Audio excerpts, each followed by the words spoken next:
Preface. This book is pragmatical, not philosophical. A practical manual, not a treatise upon theories. It is intended for the men and women whose most pressing need is for money, who wish to get rich first and philosophize afterward.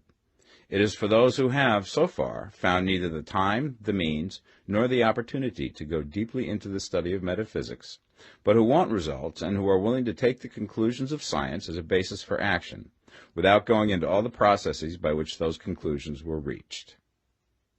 It is expected that the reader will take the fundamental statements upon faith, just as he would take statements concerning a law of electrical action if they were promulgated by a Marconi or an Edison, and, taking the statements upon faith, that he will prove their truth by acting upon them without fear or hesitation. Every man or woman who does this will certainly get rich, for the science herein applied is an exact science, and failure is impossible. For the benefit, however, of those who wish to investigate philosophical theories and so secure a logical basis for faith, I will here cite certain authorities. The monistic theory of the universe, the theory that one is all and that all is one, that one substance manifests itself as the seeming many elements of the material world, is of Hindu origin and has been gradually winning its way into the thought of the Western world for 200 years. It is the foundation of all the Oriental philosophies, and of those of Descartes, Spinoza, Leibniz, Schopenhauer, Hegel, and Emerson. The reader who would dig to the philosophical foundations of this is advised to read Hegel and Emerson for himself. In writing this book, I have sacrificed all other considerations to plainness and simplicity of style, so that all might understand. The plan of action laid down herein was deduced from the conclusions of philosophy. It has been thoroughly tested and bears the supreme test of practical experiment. It works. If you wish to know how the conclusions were arrived at, read the writings of the authors mentioned above.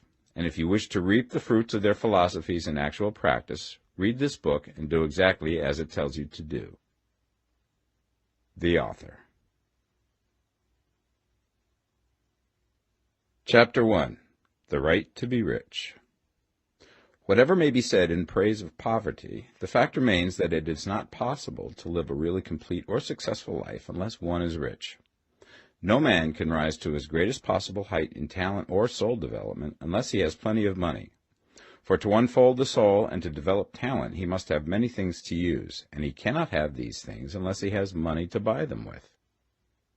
A man develops in mind, soul, and body by making use of these things, and society is so organized that man must have money in order to become the possessor of things.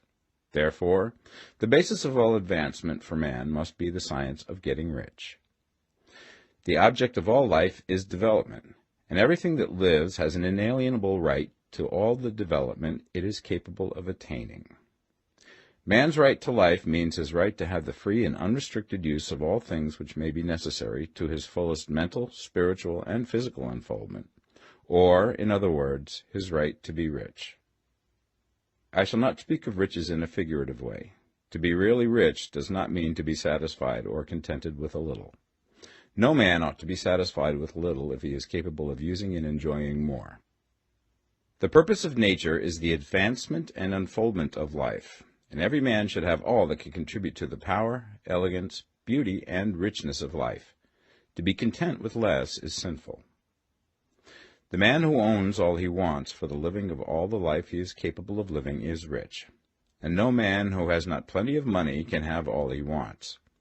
Life has advanced so far and become so complex that even the most ordinary man or woman requires a great amount of wealth in order to live in a manner that even approaches completeness. Every person naturally wants to become all that they are capable of becoming. This desire to realize innate possibilities is inherent in human nature. We cannot help wanting to be all that we can be. Success in life is becoming what you want to be. You can become what you want to be only by making use of things, and you can have the free use of things only as you become rich enough to buy them. To understand the science of getting rich is therefore the most essential of all knowledge. There is nothing wrong in wanting to get rich. The desire for riches is really the desire for a richer, fuller, and more abundant life, and that desire is praiseworthy. The man who does not desire to live more abundantly is abnormal. And so the man who does not desire to have money enough to buy all he wants is abnormal. There are three motives for which we live. We live for the body, we live for the mind, we live for the soul. No one of these is better or holier than the other. All are alike desirable, and no one of the three, body, mind, or soul, can live fully if either of the others is cut short of full life and expression. It is not right or noble to live only for the soul and deny mind or body, and it is wrong to live for the intellect and deny body or soul. We are all acquainted with the loathsome consequences of living for the body and denying both mind and soul, and we see that real life means the complete expression of all that man can give forth through body, mind, and soul. Whatever he can say, no man can be really happy or satisfied unless his body is living fully in every function, and unless the same is true of his mind and his soul. Wherever there is unexpressed possibility, or function not performed, there is unsatisfied desire.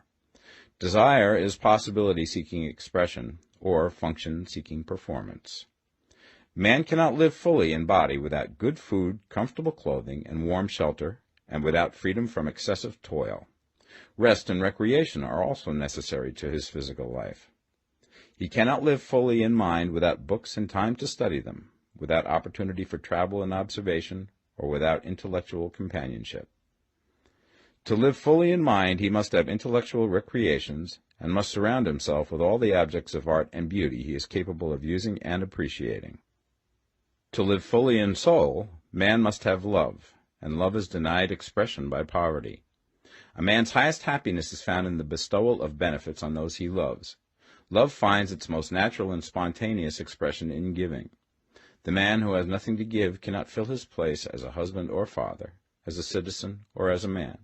It is in the use of material things that a man finds full life for his body, develops his mind, and unfolds his soul. It is therefore of supreme importance to him that he should be rich. It is perfectly right that you should desire to be rich. If you are a normal man or woman, you cannot help doing so. It is perfectly right that you should give your best attention to the science of getting rich, for it is the noblest and most necessary of all studies. If you neglect this study, you are derelict in your duty to yourself, to God, and humanity, for you can render to God and humanity no greater service than to make the most of yourself. Chapter 2. There is a science of getting rich. There is a science of getting rich, and it is an exact science, like algebra or arithmetic. There are certain laws which govern the process of acquiring riches. Once these laws are learned and obeyed by any man, he will get rich with mathematical certainty. The ownership of money and property comes as a result of doing things in a certain way. Those who do things in this certain way, whether on purpose or accidentally, get rich, while those who do not do things in this certain way, no matter how hard they work or how able they are, remain poor. It is a natural law that like causes always produce like effects, and therefore any man or woman who learns to do things in this certain way will infallibly get rich. That the above statement is true is shown by the following facts.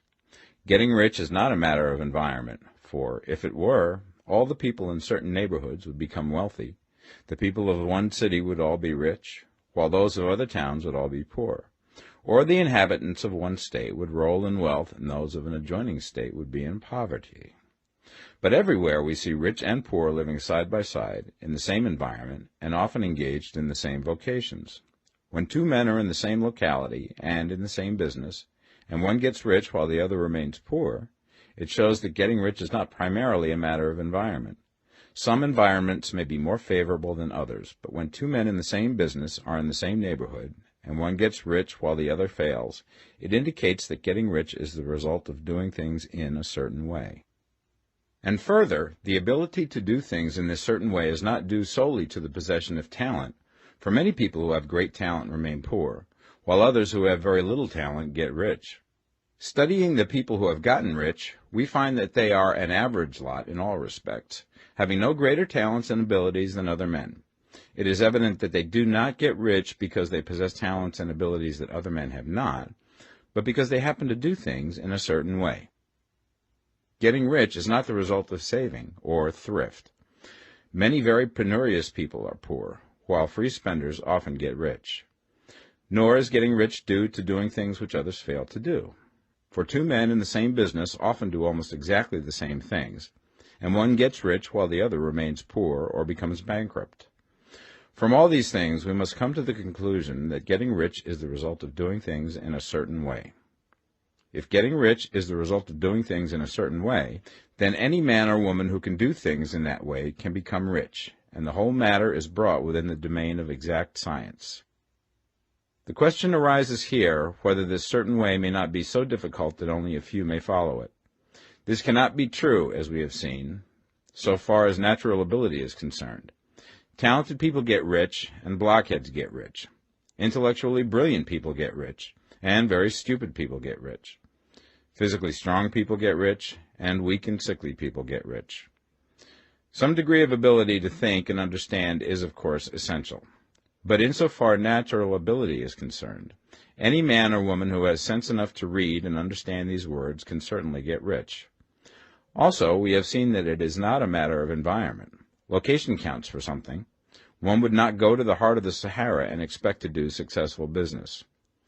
Getting rich involves the necessity of dealing with men and of being where there are people to deal with. And if these people are inclined to deal in the way that you want to deal, so much the better. But that is about as far as environment goes. If anybody else in your town can get rich, so can you. And if anybody else in your state can get rich, so can you. Again, it is not a matter of choosing some particular business or profession. People get rich in every business and in every profession, while their next-door neighbors in the same vocation remain in poverty. It is true that you will do best in a business which you like and which is congenial to you. And if you have certain talents which are well developed, you will do best in a business which calls for the exercise of those talents. Also, you will do best in a business which is suited to your locality. An ice cream parlor would do better in a warm climate than in Greenland, and a salmon fishery will succeed better in the Northwest than in Florida, where there are no salmon. But aside from these general limitations, getting rich is not dependent upon your engaging in some particular business, but upon your learning to do things in a certain way. If you are now in business and anybody else in your locality is getting rich in the same business, while you are not getting rich, it is because you are not doing things in the same way that the other person is doing them. No one is prevented from getting rich by lack of capital. True, as you get capital, the increase becomes more easy and rapid, but one who has capital is already rich and does not need to consider how to become so. No matter how poor you may be, if you begin to do things in a certain way, you will begin to get rich, and you will begin to have capital. The getting of capital is a part of the process of getting rich, and it is a part of the result which invariably follows the doing of things in a certain way. You may be the poorest man on the continent and be deeply in debt. You may have neither friends, influence, nor resources, but if you begin to do things in this way, you must infallibly begin to get rich, for the like causes must produce like effects. If you have no capital, you can get capital.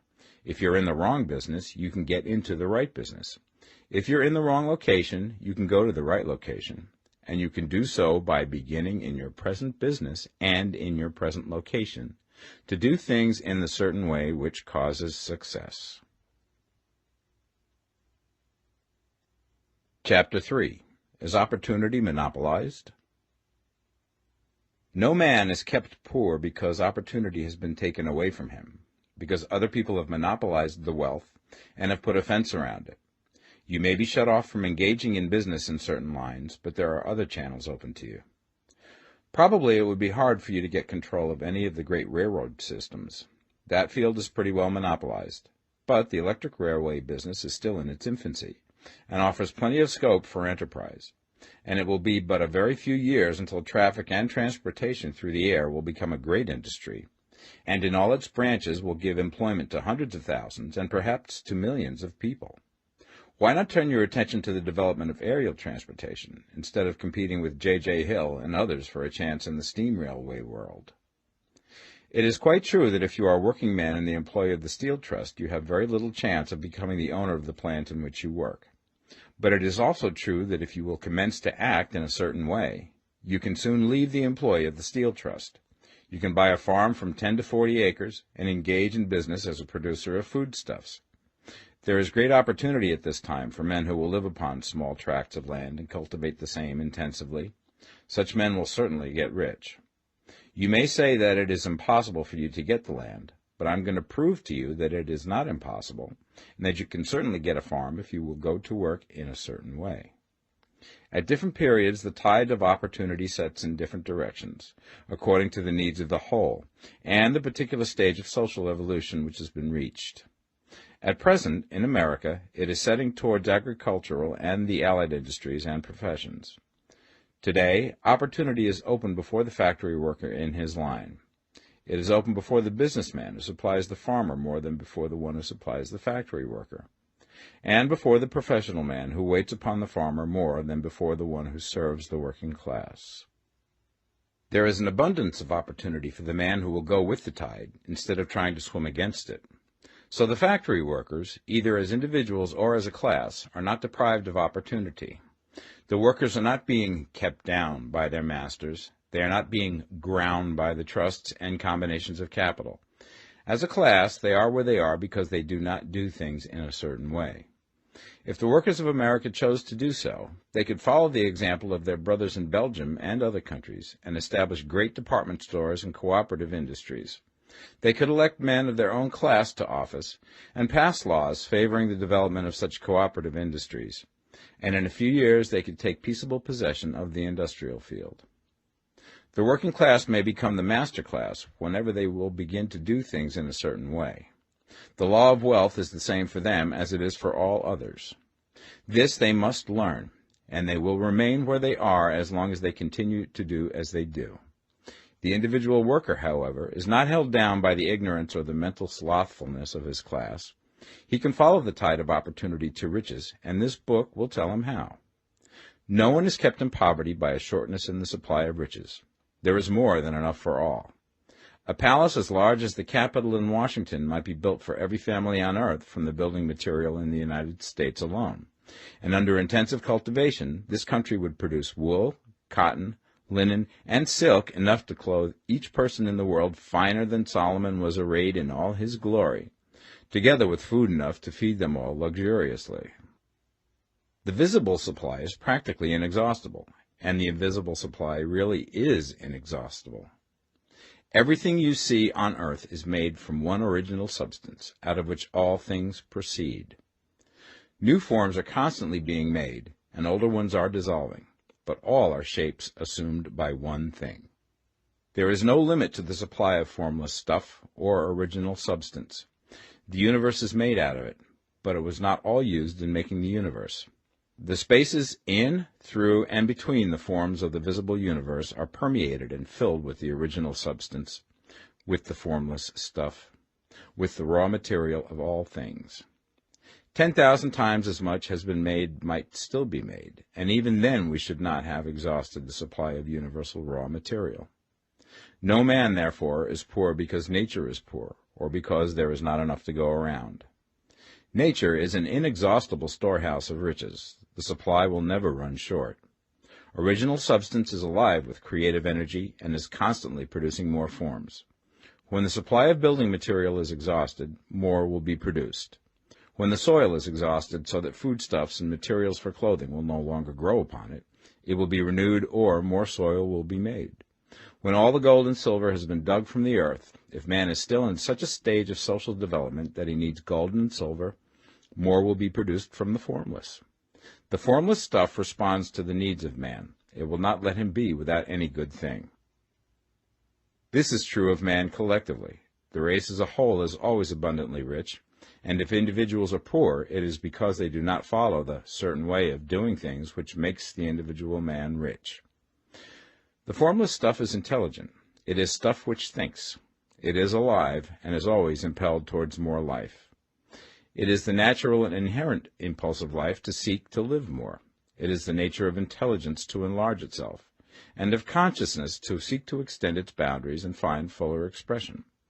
The universe of forms has been made by formless living substance, throwing itself into form in order to express itself more fully. The universe is a great living presence, always moving inherently towards more life and fuller functioning. Nature is formed for the advancement of life. Its impelling motive is the increase of life. For this cause, everything which can possibly minister to life is bountifully provided. There can be no lack unless God is to contradict himself and nullify his own works. You are not kept poor by lack in the supply of riches. It is a fact which I shall demonstrate a little further on, that even the resources of the formless supply are at the command of the man or woman who will act and think in a certain way. Chapter 4. The first principle in the science of getting rich. Thought is the only power which can produce tangible riches from the formless substance. The stuff from which all things are made is a substance which thinks, and a thought of form in this substance produces the form. Original substance moves according to its thoughts. Every form and process you see in nature is the visible expression of a thought in original substance. As the formless stuff thinks of a form, it takes that form. As it thinks of a motion, it makes that motion. That is the way all things were created. We live in a thought world, which is part of a thought universe. The thought of a moving universe extended through formless substance, and the thinking stuff moving according to that thought, took the form of systems of planets and maintains that form. Thinking substance takes the form of its thought and moves according to that thought. Holding the idea of a circling system of suns and worlds, it takes the form of these bodies and moves them as it thinks. Thinking the form of a slow-growing oak tree, it moves accordingly and produces the tree, though centuries may be required to do the work. In creating, the formless seems to move according to the lines of motion it has established. The thought of an oak tree does not cause the instant formation of a full-grown tree, but it does start in motion the forces which will produce the tree, along established lines of growth. Every thought of form held in thinking substance causes the creation of the form, but always, or at least generally, along lines of growth and action already established. The thought of a house of a certain construction, if it were impressed upon formless substance, might not cause the instant formation of the house, but it would cause the turning of creative energies already working in trade and commerce into such channels as to result in the speedy building of the house. And if there were no existing channels through which the creative energy could work, then the house would be formed directly from primal substance, without waiting for the slow processes of the organic and inorganic world. No thought of form can be impressed upon original substance without causing the creation of the form. Man is a thinking center and can originate thought. All the forms that man fashions with his hands must first exist in his thought. He cannot shape a thing until he has thought that thing. And so far, man has confined his efforts wholly to the work of his hands. He has applied manual labor to the world of forms, seeking to change or modify those already existing. He has never thought of trying to cause the creation of new forms by impressing his thoughts upon formless substance. When man has a thought form, he takes material from the forms of nature and makes an image of the form which is in his mind. He has so far made little or no effort to cooperate with formless intelligence, to work with the Father. He has not dreamed that he can do what he seeth the Father doing. Man reshapes and modifies existing forms by manual labor. He has given no attention to the question whether he may not produce things from formless substance by communicating his thoughts to it. We propose to prove that he may do so, to prove that any man or woman may do so, and to show how. As our first step, we must lay down the three fundamental propositions. First, we assert that there is one original formless stuff, or substance, from which all things are made. All the seemingly many elements are but different presentations of one element. All the many forms found in organic and inorganic nature are but different shapes made from the same stuff. And this stuff is thinking stuff. A thought held in it produces the form of the thought. Thought, in thinking substance, produces shapes. Man is a thinking center, capable of original thought. If a man can communicate his thought to original thinking substance, he can cause the creation or formation of the thing he thinks about. To summarize this, there is a thinking stuff from which all things are made, and which, in its original state, permeates, penetrates, and fills the interspaces of the universe. A thought in this substance produces the thing that is imaged by the thought. Man can form things in his thought, and, by impressing his thought upon formless substance, can cause the thing he thinks about to be created. It may be asked if I can prove these statements, and without going into details, I answer that I can do so, both by logic and experience. Reasoning back from the phenomena of form and thought, I come to one original thinking substance. And reasoning forward from that thinking substance, I come to man's power to cause the formation of the thing he thinks about. And by experiment, I find the reasoning true. And this is my strongest proof. If one man who reads this book gets rich by doing what it tells him to do, that is evidence in support of my claim. But if every man who does what it tells him to do gets rich, that is proof positive until someone goes through the process and fails. The theory is true until the process fails, and this process will not fail. For every man who does exactly what this book tells him to do will get rich. I have said that men get rich by doing things in a certain way. And in order to do so, men must become able to think in a certain way. A man's way of doing things is the direct result of the way he thinks about things. To do things in a way that you want to do them, you will have to acquire the ability to think the way you want to think. This is the first step towards getting rich. To think what you want to think is to think truth, regardless of appearances. Every man has the natural and inherent power to think what he wants to think, but it requires far more effort to do so than it does to think the thoughts which are suggested by appearances. To think according to appearance is easy. To think truth regardless of appearances is laborious, and requires the expenditure of more power than any other work man is called upon to perform. There is no labor from which most people shrink as they do from that of sustained and consecutive thought. It is the hardest work in the world. This is especially true when truth is contrary to appearances. Every appearance in the visible world tends to produce a corresponding form in the mind which observes it, and this can only be prevented by holding the thought of the truth. To look upon the appearance of disease will produce the form of disease in your own mind and ultimately in your body, unless you hold the thought of the truth, which is that there is no disease. It is only an appearance, and the reality is health. To look upon the appearances of poverty will produce corresponding forms in your own mind, unless you hold to the truth that there is no poverty, there is only abundance. To think health when surrounded by the appearance of disease, or to think riches when in the midst of appearances of poverty, requires power, but he who acquires this power becomes a master mind. He can conquer fate. He can have what he wants. This power can only be acquired by getting hold of the basic fact which is behind all appearances, and that fact is that there is one thinking substance, from which and by which all things are made. Then we must grasp the truth that every thought held in this substance becomes a form, and that man can so impress his thoughts upon it as to cause them to take form and become visible things. When we realize this, we lose all doubt and fear, for we know that we can create what we want to create, and we can get what we want to have, and can become what we want to be. As a first step towards getting rich, you must believe the three fundamental statements given previously in this chapter, and in order to emphasize them, I repeat them here.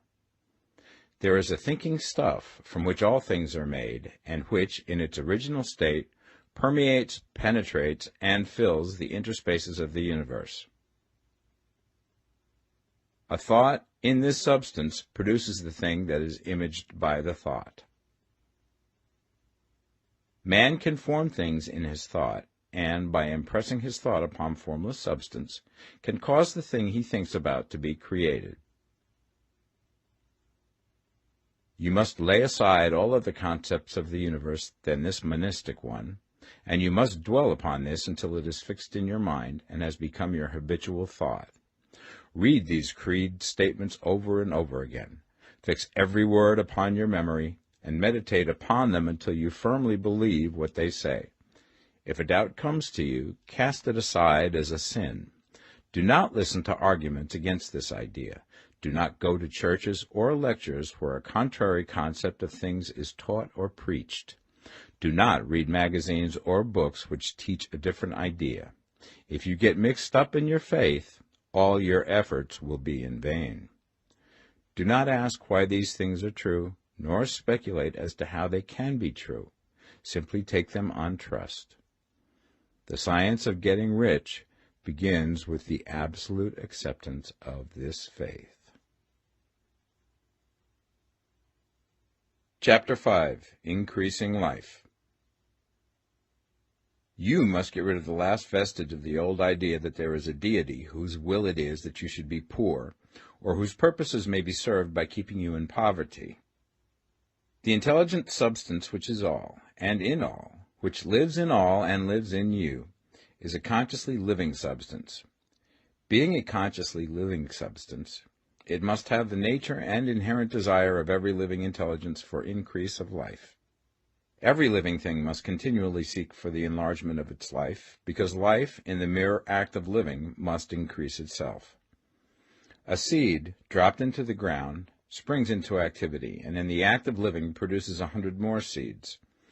Life, by living, multiplies itself. It is forever becoming more. It must do so if it continues to be at all. Intelligence is under the same necessity for continuous increase. Every thought we think makes it necessary for us to think another thought. Consciousness is continually expanding. Every fact we learn leads us to the learning of another fact. Knowledge is continually increasing. Every talent we cultivate brings to the mind the desire to cultivate another talent. We are subject to the urge of life, seeking expression, which ever drives us on to know more, to do more, and to be more. In order to know more, do more, and be more, we must have more. We must have things to use, for we learn and do and become only by using things. We must get rich so that we can live more. The desire for riches is simply the capacity for larger life seeking fulfillment. Every desire is the effort of an unexpressed possibility to come into action. It is power seeking to manifest which causes desire. That which makes you want more money is the same as that which makes the plant grow. It is life, seeking fuller expression. The one living substance must be subject to this inherent law of all life. It is permeated with the desire to live more. That is why it is under the necessity of creating things. The one substance desires to live more in you. Hence, it wants you to have all the things you can use. It is the desire of God that you should get rich. He wants you to get rich because he can express himself better through you if you have plenty of things to use in giving him expression. He can live more in you if you have unlimited command of the means of life. The universe desires you to have everything you want to have. Nature is friendly to your plans. Everything is naturally for you. Make up your mind that this is true. It is essential, however, that your purpose should harmonize with the purpose that is in all. You must want real life, not mere pleasure of sensual gratification. Life is the performance of function, and the individual really lives only when he performs every function, physical, mental, and spiritual, of which he is capable, without excess in any. You do not want to get rich in order to live swinishly, for the gratification of animal desires, that is not life. But the performance of every physical function is a part of life, and no one lives completely who denies the impulses of the body a normal and healthful expression. You do not want to get rich solely to enjoy mental pleasures, to get knowledge, to gratify ambition, to outshine others, to be famous. All these are a legitimate part of life, but the man who lives for the pleasures of the intellect alone will only have a partial life, and he will never be satisfied with his lot. You do not want to get rich solely for the good of others, to lose yourself for the salvation of mankind, to experience the joys of philanthropy and sacrifice. The joys of the soul are only a part of life, and they are no better or nobler than any other part.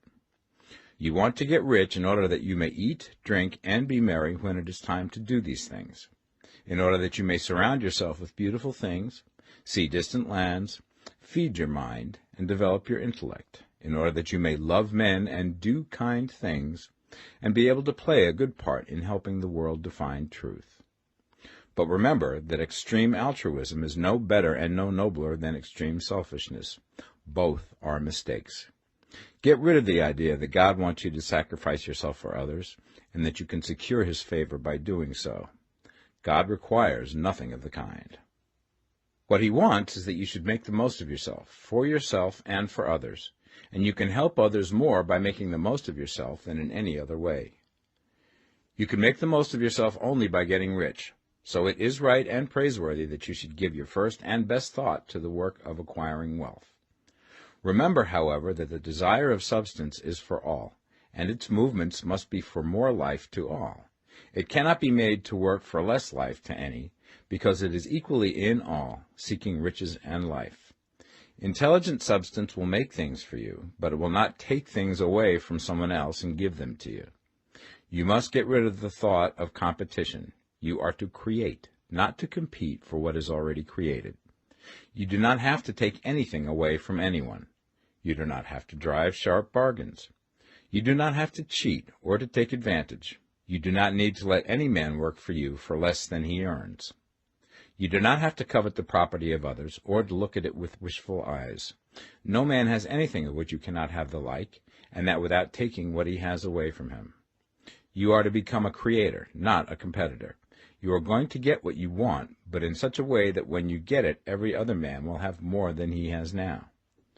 I am aware that there are men who get a vast amount of money by proceeding in direct opposition to the statements in the paragraph above, and may add a word of explanation here.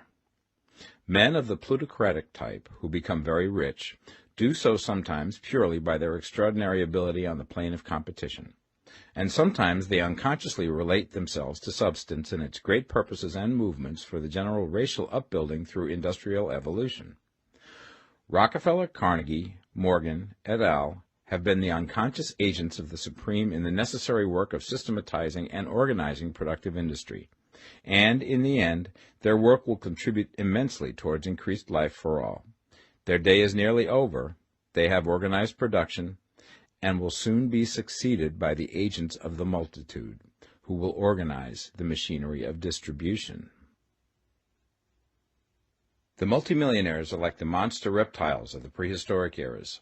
They play a necessary part in the evolutionary process, but the same power which produced them will dispose of them, and it is well to bear in mind that they have never been really rich. A record of the private lives of most of this class will show that they have really been the most abject and wretched of the poor. Riches secured on the competitive plane are never satisfactory and permanent. They are yours today and another's tomorrow. Remember, if you are to become rich in a scientific and certain way, you must rise entirely out of the competitive thought. You must never think for a moment that the supply is limited. Just as soon as you begin to think that all the money is being cornered and controlled by bankers and others, and that you must exert yourself to get laws passed to stop this process, and so on, in that moment you drop into the competitive mind, and your power to cause creation is gone for the time being.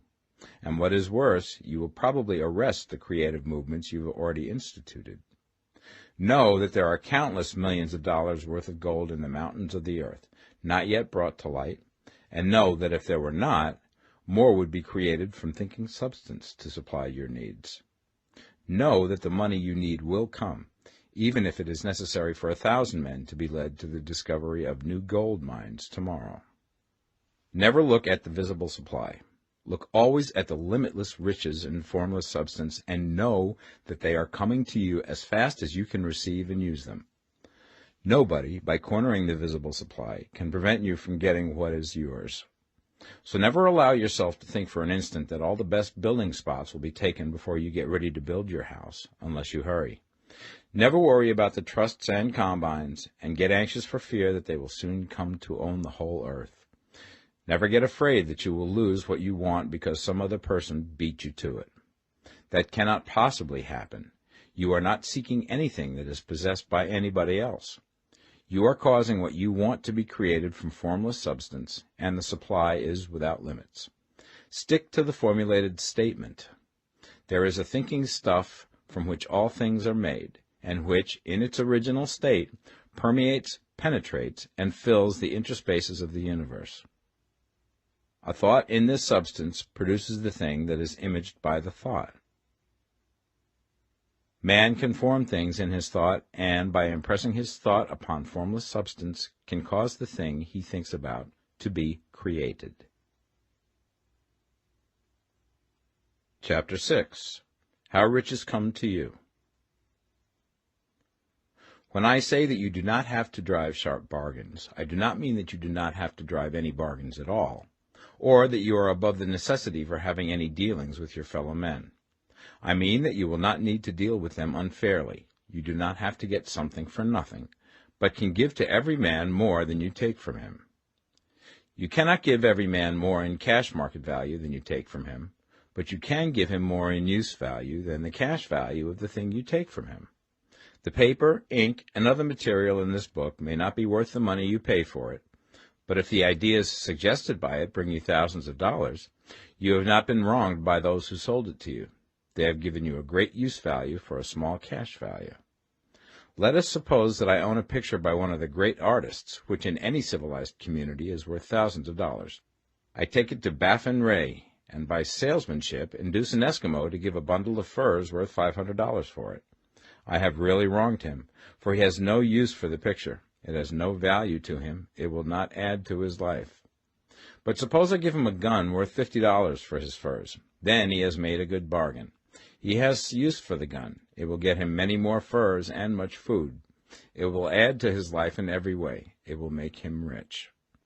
When you rise from the competitive to the creative plane, you can scan your business transactions very strictly, and if you are selling any man anything which does not add more to his life than the thing he gives you in exchange, you can afford to stop it. You do not have to beat anybody in business, and if you are in a business which does beat people, get out of it at once.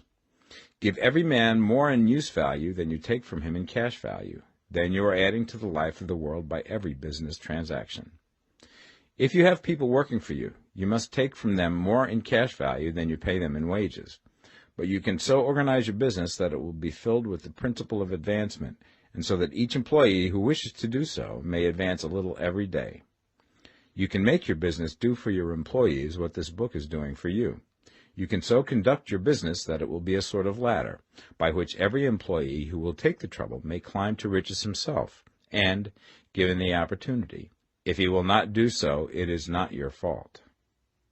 And finally, because you are to cause the creation of your riches from formless substance which permeates all your environment, it does not follow that they are to take shape from the atmosphere and come into being before your eyes. If you want a sewing machine, for instance, I do not mean to tell you that you are to impress the thought of a sewing machine on thinking substance until the machine is formed without hands, in the room where you sit or elsewhere.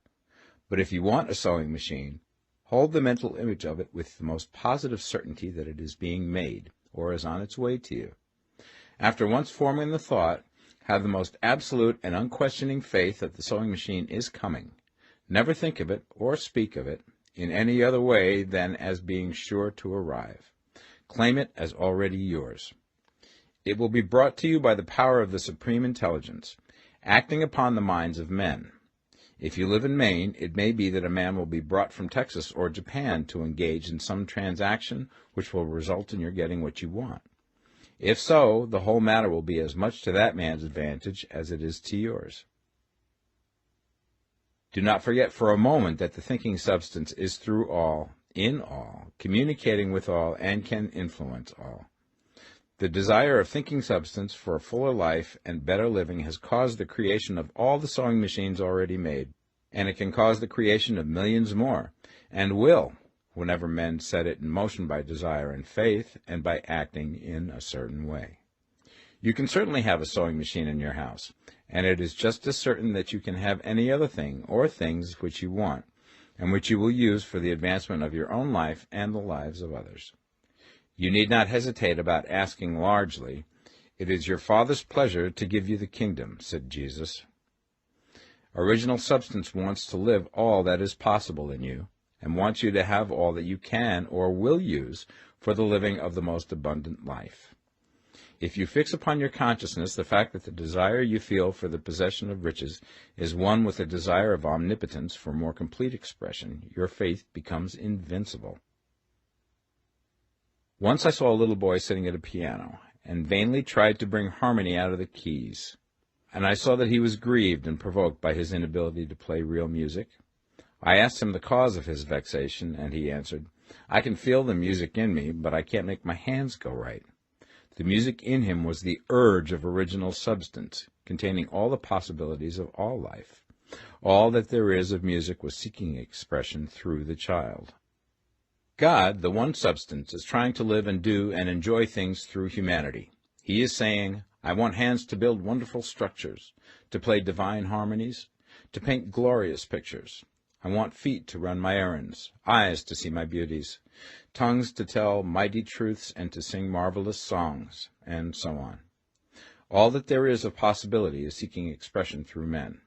God wants those who can play music to have pianos and every other instrument, and to have the means to cultivate their talents to the fullest extent. He wants those who can appreciate beauty to be able to surround themselves with beautiful things. He wants those who can discern truth to have every opportunity to travel and observe.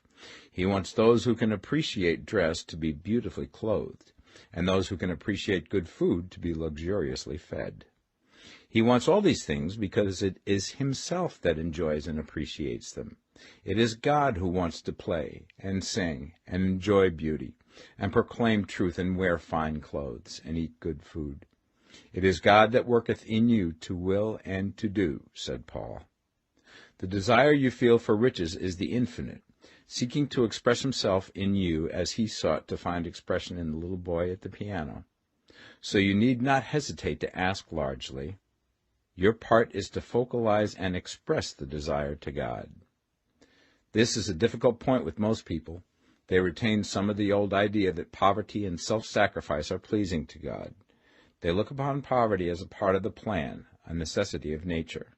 They have the idea that God has finished his work and made all that he can make, and that the majority of men must stay poor because there is not enough to go around. They hold to so much of this erroneous thought that they feel ashamed to ask for wealth. They try not to want more than a very modest competence, just enough to make them fairly comfortable. I recall now the case of one student who was told that he must get in mind a clear picture of the things he desired, so that the creative thought of them might be impressed upon formless substance. He was a very poor man, living in a rented house, and having only what he earned from day to day, and he could not grasp the fact that all wealth was his. So, after thinking the matter over, he decided that he might reasonably ask for a new rug for the floor of his best room, and an anthracite coal stove to heat the house during the cold weather. Following the instructions given in this book, he obtained these things in a few months, and then it dawned upon him that he had not asked enough. He went through the house in which he lived, and planned all the improvements he would like to make in it. He mentally added a bay window here and a room there, until it was complete in his mind as an ideal home, and then he planned its furnishings. Holding the whole picture in his mind, he began living in the certain way, and moving towards what he wanted, and he now owns the house, and is rebuilding it after the form of his mental image. And now, with still larger faith, he is going to get greater things. It has been unto him according to his faith, and it is so with you and with all of us. Chapter 7. Gratitude. The illustrations given in the last chapter will have conveyed the fact that the first step towards getting rich is to convey the idea of your wants to the formless substance. This is true, and you will see that in order to do so, it becomes necessary to relate yourself to the formless intelligence in a harmonious way. To secure this harmonious relation is a matter of such primary and vital importance that I shall give some space to its discussion here, and give you instructions which, if you will follow them, will be certain to bring you into perfect unity of mind with God. The whole process of mental adjustment and atonement can be summed up in one word: gratitude. First, you believe that there is one intelligent substance from which all things proceed. Second, you believe that this substance gives you everything you desire. And third, you relate yourself to it by a feeling of deep and profound gratitude. Many people who order their lives rightly in all other ways are kept in poverty by their lack of gratitude. Having received one gift from God, they cut the wires which connect them with him by failing to make acknowledgment. It is easy to understand that the nearer we live to the source of wealth, the more wealth we shall receive. And it is easy also to understand that the soul that is always grateful lives in closer touch with God than the one which never looks to him in thankful acknowledgment. The more gratefully we fix our minds on the Supreme when good things come to us, the more good things we will receive, and the more rapidly they will come. And the reason simply is that the mental attitude of gratitude draws the mind into closer touch with the source from which the blessings come. If it is a new thought to you that gratitude brings your whole mind into closer harmony with the creative energies of the universe, Consider it well, and you will see that it is true. The good things you already have come to you along the line of obedience to certain laws. Gratitude will lead your mind out along the ways by which things come, and it will keep you in close harmony with creative thought and prevent you from falling into competitive thought. Gratitude alone can keep you looking towards the all, and prevent you from falling into the error of thinking of the supply as limited, and to do that would be fatal to your hopes. There is a law of gratitude, and it is absolutely necessary that you should observe the law if you are to get the results you seek. The law of gratitude is the natural principle that action and reaction are always equal, and in opposite directions.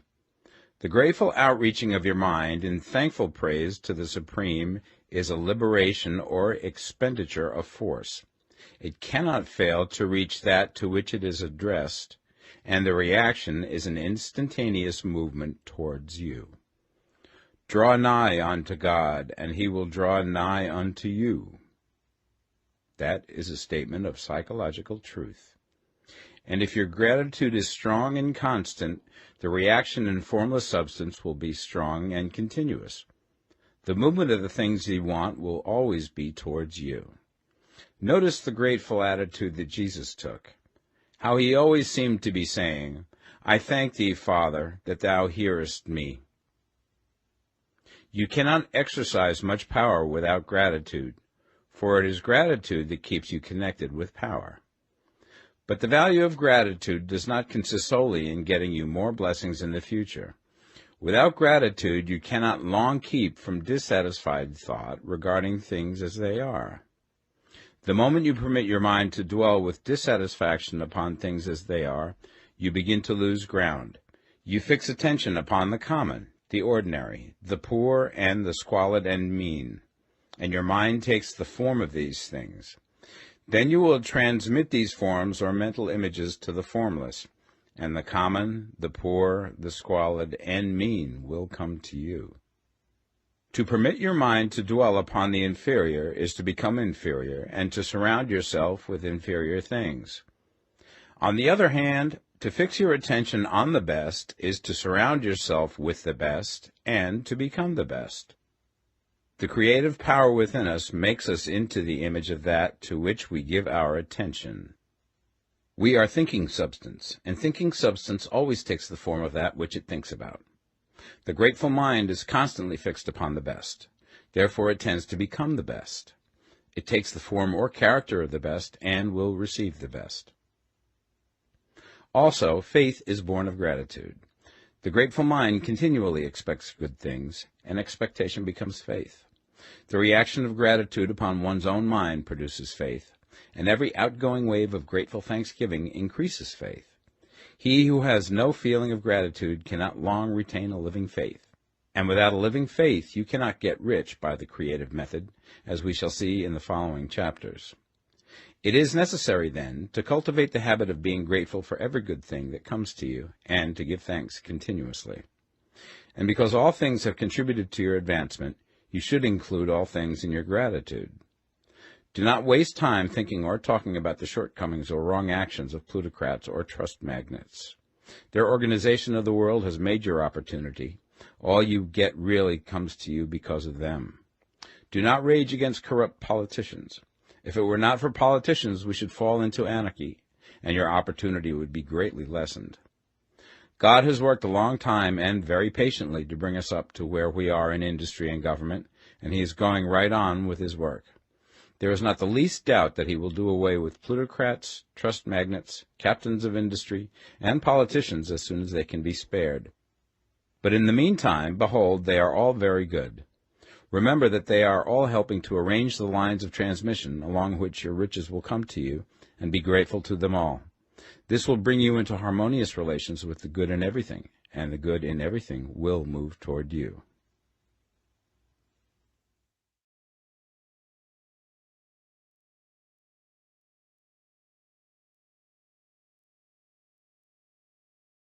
The Science of Getting Rich, Part 2. Chapter 8. Thinking in the Certain Way. You must form a clear and definite mental picture of what you want. You cannot transmit an idea unless you have it yourself. You must have it before you can give it, and many people fail to impress thinking substance because they have themselves only a vague and misty concept of the things they want to do, to have, or to become. It is not enough that you should have a general desire for wealth to do good with.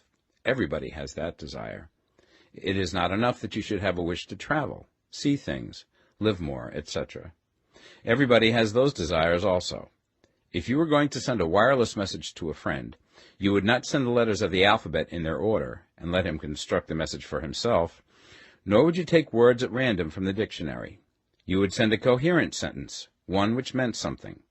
When you try to impress your wants upon substance, remember that it must be done by a coherent statement. You must know what you want and be definite. You can never get rich or start the creative power into action by sending out unformed longings and vague desires. Go over your desires just as the man I have described went over his house. See just what you want and get a clear mental picture of it as you wish it to look when you get it. That clear mental picture you must have continually in mind, as the sailor has in mind the port towards which he is sailing the ship.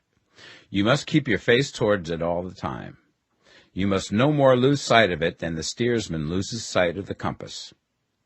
It is not necessary to take exercises in concentration, nor to set apart special times for prayer and affirmation, nor to go into the silence, nor to do occult stunts of any kind. There things are well enough, but all you need is to know what you want, and to want it badly enough so that it will stay in your thoughts. Spend as much of your leisure time as you can in contemplating your picture, but no one needs to take exercises to concentrate his mind on a thing which he really wants. It is the things you do not really care about which require effort to fix your attention upon them. And unless you really want to get rich, so that the desire is strong enough to hold your thoughts directly to the purpose, as the magnetic pole holds the needle of the compass, it will hardly be worthwhile for you to try to carry out the instructions given in this book. The methods herein set forth are for people whose desire for riches is strong enough to overcome mental laziness and the love of ease, and make them work. The more clear and definite you make your pictures then, and the more you dwell upon it, bringing out all of its delightful details, the stronger your desire will be, and the stronger your desire, the easier it will be to hold your mind fixed upon the picture of what you want. Something more is necessary, however, than merely to see the picture clearly. If that is all you do, you are only a dreamer, and will have little or no power for accomplishment. Behind your clear vision must be the purpose to realize it, to bring it out in tangible expression. And behind this purpose must be an invincible and unwavering faith that the thing is already yours, that it is at hand, and you have only to take possession of it. Live in the new house mentally until it takes form around you physically. In the mental realm, enter at once into full enjoyment of the things you want. Whatsoever things ye ask for when ye pray, believe that ye receive them, and ye shall have them, said Jesus. See the things you want as if they were actually around you all the time. See yourself as owning and using them. Make use of them in imagination, just as you will use them when they are your tangible possessions. Dwell upon your mental picture until it is clear and distinct, and then take the mental attitude of ownership towards everything in that picture. Take possession of it in mind, in the full faith that it is actually yours. Hold to this mental ownership. Do not waver for an instant in the faith that it is real. And remember what was said in the preceding chapter about gratitude. Be as thankful for it all the time as you expect to be when it has taken form. The man who can sincerely thank God for the things which as yet he owns only in imagination has real faith. He will get rich. He will cause the creation of whatsoever he wants. You do not need to pray repeatedly for things you want. It is not necessary to tell God about it every day. Use not vain repetitions as the heathens do, said Jesus to his pupils. For your Father knoweth that ye have need of these things before ye ask him. Your part is to intelligently formulate your desires for the things which make for a larger life, and to get these desires arranged into a coherent whole, and then to impress this whole desire upon the formless substance, which has the power and the will to bring you what you want. You do not make this impression by repeating strings of words. You make it by holding the vision with unshakable purpose to attain it, and with steadfast faith that you do attain it. The answer to your prayer is not according to your faith while you are talking, but according to your faith while you are working. You cannot impress the mind of God by having a special Sabbath day set apart to tell him what you want, and then forgetting him during the rest of the week. You cannot impress him by having special hours to go into your closet and pray, if you then dismiss the matter from your mind until the hour of prayer comes again. Oral prayer is well enough, and has its effect, especially upon yourself, in clarifying your vision and strengthening your faith. But it is not your oral petitions which get you what you want. In order to get rich, you do not need a sweet hour of prayer. You need to pray without ceasing. And by prayer I mean holding steadily to your vision, with the purpose to cause its creation into solid form, and the faith that you are doing so. Believe that ye receive them. The whole matter turns on receiving, once you have clearly formed your vision.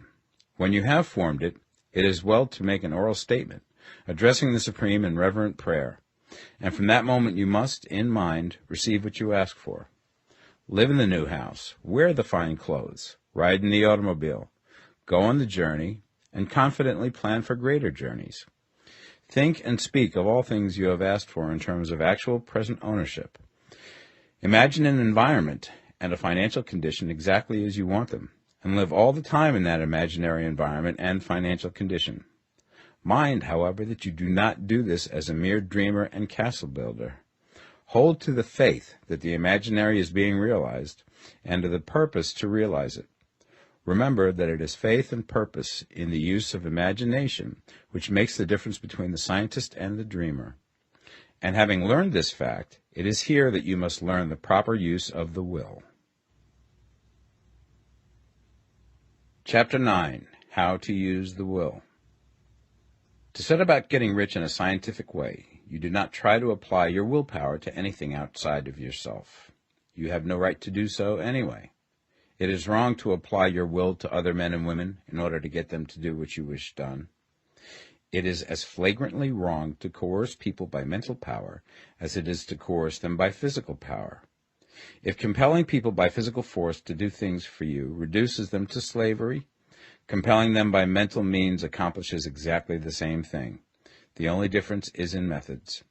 If taking things from people by physical force is robbery, then taking things by mental force is robbery also. There is no difference in principle. You have no right to use your willpower upon another person, even for his own good, for you do not know what is for his good.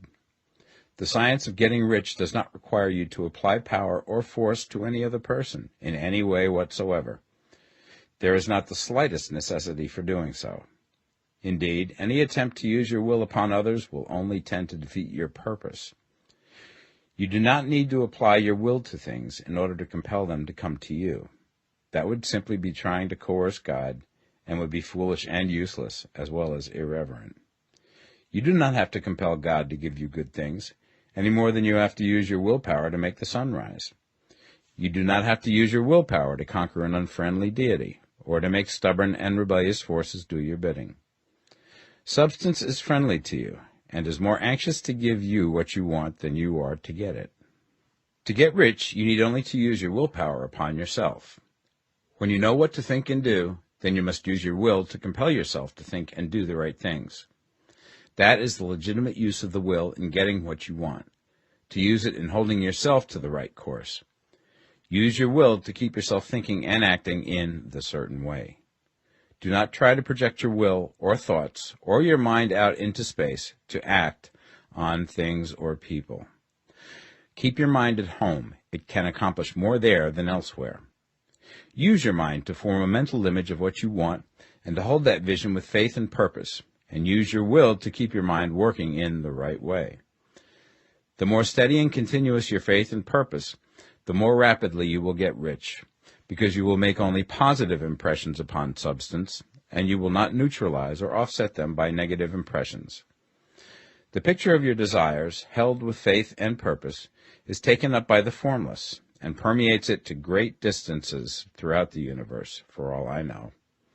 As this impression spreads, all things are set moving towards its realizations. Every living thing, every inanimate thing, and the things yet uncreated are stirred towards bringing into being that which you want. All forces begin to be exerted in that direction. All things begin to move towards you. The minds of people everywhere are influenced towards doing the things necessary to the fulfilling of your desires, and they work for you unconsciously. But you can check all this by starting a negative impression in the formless substance. Doubt or unbelief is as certain to start a movement away from you as faith and purpose are to start one toward you. It is by not understanding this that most people who try to make use of mental science in getting rich make their failure. Every hour and moment you spend in giving heeds to doubts and fears. Every hour you spend in worry, every hour in which your soul is possessed by unbelief, sets a current away from you in the whole domain of intelligent substance. All the promises are unto them that believe, and unto them only. Notice how insistent Jesus was upon this point of belief, and now you know the reason why. Since belief is all important, it behooves you to guard your thoughts, and as your beliefs will be shaped to a very great extent by the things you observe and think about, it is important that you should command your attention. And here the will comes into use, for it is by your will that you determine upon what things your attention shall be fixed. If you want to become rich, you must not make a study of poverty. Things are not brought into being by thinking about their opposites. Health is never to be attained by studying disease and thinking about disease. Righteousness is not to be promoted by studying sin and thinking about sin. And no one ever got rich by studying poverty and thinking about poverty. Medicine as a science of disease has increased disease. Religion as a science of sin has promoted sin. And economics as a study of poverty will fill the world with wretchedness and want. Do not talk about poverty. Do not investigate it or concern yourself with it. Never mind what its causes are. You have nothing to do with them. What concerns you is the cure. Do not spend your time in charitable work or charity movements.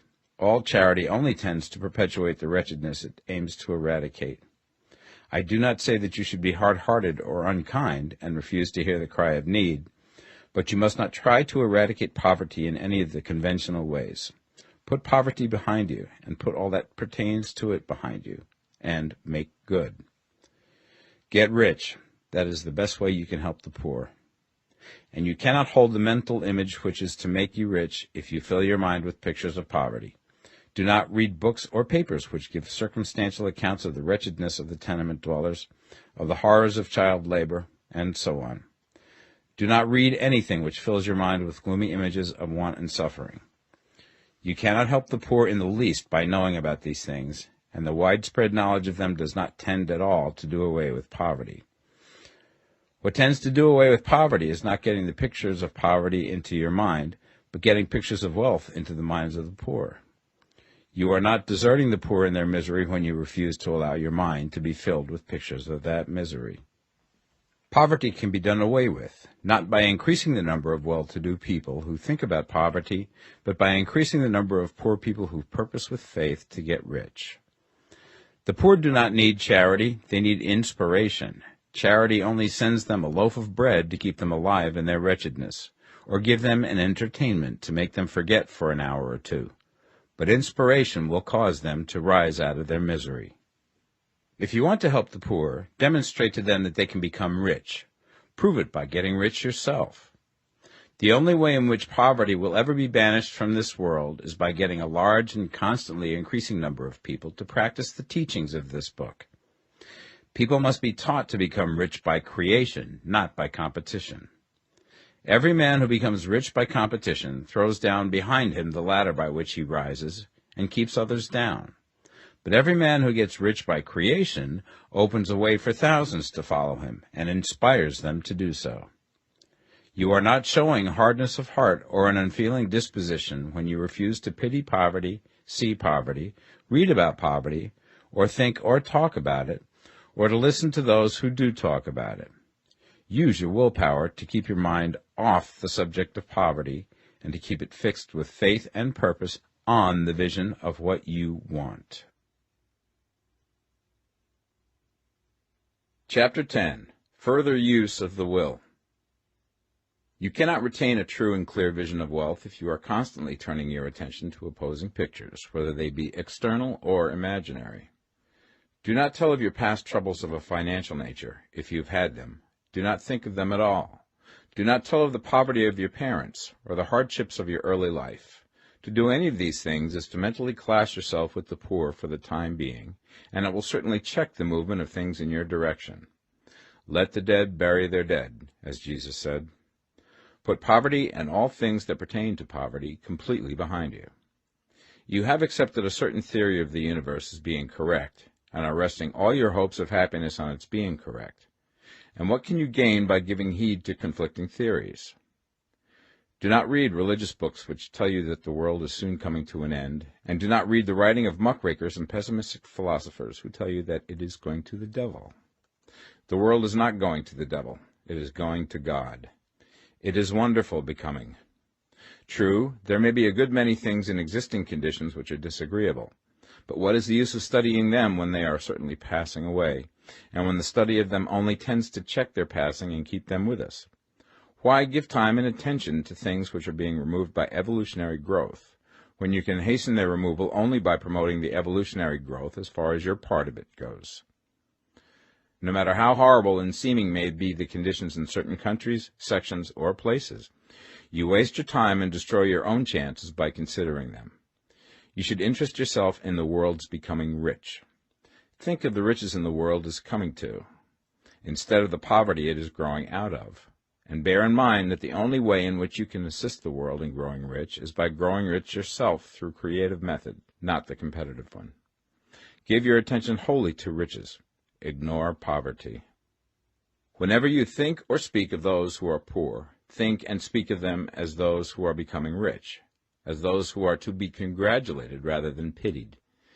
Then they and others will catch the inspiration and begin to search for the way out. Because I say that you are to give your whole time and mind and thought to riches, it does not follow that you are to be sordid or mean. To become really rich is the noblest aim you can have in life, for it includes everything else. On the competitive plane, the struggle to get rich is a godless scramble for power over other men. But when we come into the creative mind, all this is changed. All that is possible in the way of greatness and soul unfoldment, of service and lofty endeavor, comes by way of getting rich. All is made possible by the use of things. If you lack for physical health, you will find that the attainment of it is conditional on you getting rich. Only those who are emancipated from financial worry and who have the means to live a carefree existence and follow hygienic practices can have and retain health. Moral and spiritual greatness is possible only to those who are above the competitive battle for existence, and only those who are becoming rich on the plane of creative thought are free from the degrading influences of competition. If your heart is set on domestic happiness, remember that love flourishes best when there is refinement, a high level of thought, and freedom from corrupting influences. And these are to be found only where riches are attained by the exercise of creative thought, without strife or rivalry. You can aim at nothing so great or noble, I repeat, as to become rich, and you must fix your attention upon your mental picture of riches, to the exclusion of all that may tend to dim or obscure the vision. You must learn to see the underlying truth in all things. You must see beneath all seemingly wrong conditions the great one life, ever moving forward towards fuller expression and more complete happiness. It is the truth that there is no such thing as poverty, that there is only wealth. Some people remain in poverty because they are ignorant of the fact that there is wealth for them, and these can best be taught by showing them the way to affluence in your own person and practice. Others are poor because, while they feel that there is a way out, they are too intellectually indolent to put forth the mental effort necessary to find that way and by travel it. Others still are poor because, while they have some notion of science, they have become so swamped and lost in the maze of metaphysical and occult theories that they do not know which road to take. They try a mixture of many systems and fail in all. For these, again, the very best thing to do is to show the right way in your own person and practice. An ounce of doing things is worth a pound of theorizing. The very best thing you can do for the whole world is to make the most of yourself. You can serve God and man in no more effective way than by getting rich. That is, if you get rich by the creative method and not by the competitive one. Another thing. We assert that this book gives in detail the principles of the science of getting rich. And if that is true, you do not need to read any other book upon the subject. This may sound narrow and egotistical, but consider. There is no more scientific method of computation in mathematics than by addition, subtraction, multiplication, and division. No other method is possible. There can be but one shortest distance between 2 points. There is only one way to think scientifically, and that is to think in the way that leads by the most direct and simple route to the goal. No man has yet formulated a briefer or less complex system than the one set forth herein. It has been stripped of all non-essentials. When you commence on this, lay all others aside. Put them out of your mind altogether. Read this book every day. Keep it with you. Commit it to memory, and do not think about other systems and theories. If you do, you will begin to have doubts, and to be uncertain and wavering in your thought, and then you will begin to make failures. After you have made good and become rich, you may study other systems as much as you please. But until you are quite sure that you have gained what you want, do not read anything on this line but this book, unless it be the authors mentioned in the preface. And read only the most optimistic comments on the world's news, those in harmony with your picture. Also, postpone your investigations into the occult. Do not dabble in theosophy, spiritualism, or kindred studies. It is very likely that the dead still live and are near, but if they are, let them alone. Mind your own business. Wherever the spirits of the dead may be, they have their own work to do and their own problems to solve, and we have no right to interfere with them. We cannot help them, and it is very doubtful whether they can help us, or whether we have any right to trespass upon their time if they can. Let the dead and the hereafter alone, and solve your own problem. Get rich. If you begin to mix with the occult, you will start mental cross-currents which will surely bring your hopes to shipwreck. Now, this and the preceding chapters have brought us to the following statement of basic facts. There is a thinking stuff from which all things are made, and which, in its original state, permeates, penetrates, and fills the interspaces of the universe. A thought in this substance produces the thing that is imaged by the thought. Man can form things in his thought, and, by impressing his thought upon formless substance, can cause the thing he thinks about to be created. In order to do this, man must pass from the competitive to the creative mind. He must form a clear mental picture of the things he wants, and hold this picture in his thoughts with the fixed purpose to get what he wants, and the unwavering faith that he does get what he wants, closing his mind against all that may tend to shake his purpose, dim his vision, or quench his faith. And in addition to all this, we shall now see that he must live and act in a certain way. Chapter 11. Acting in the Certain Way. Thought is the creative power, or the impelling force which causes the creative power to act. Thinking in a certain way will bring riches to you, but you must not rely upon thought alone, paying no attention to personal action. That is the rock upon which many otherwise scientific metaphysical thinkers meet shipwreck, the failure to connect thought with personal action. We have not yet reached the stage of development, even supposing such a stage to be possible, in which man can create directly from formless substance without nature's processes or the work of human hands. Man must not only think, but his personal action must supplement his thought. By thought you can cause the gold in the hearts of the mountains to be impelled towards you, but it will not mine itself, refine itself, coin itself into double eagles, and come rolling along the roads seeking its way into your pocket. Under the impelling power of the Supreme Spirit, men's affairs will be so ordered that someone will be led to mine the gold for you. Other men's business transactions will be so directed that the gold will be brought toward you, and you must so arrange your own business affairs that you may be able to receive it when it comes to you.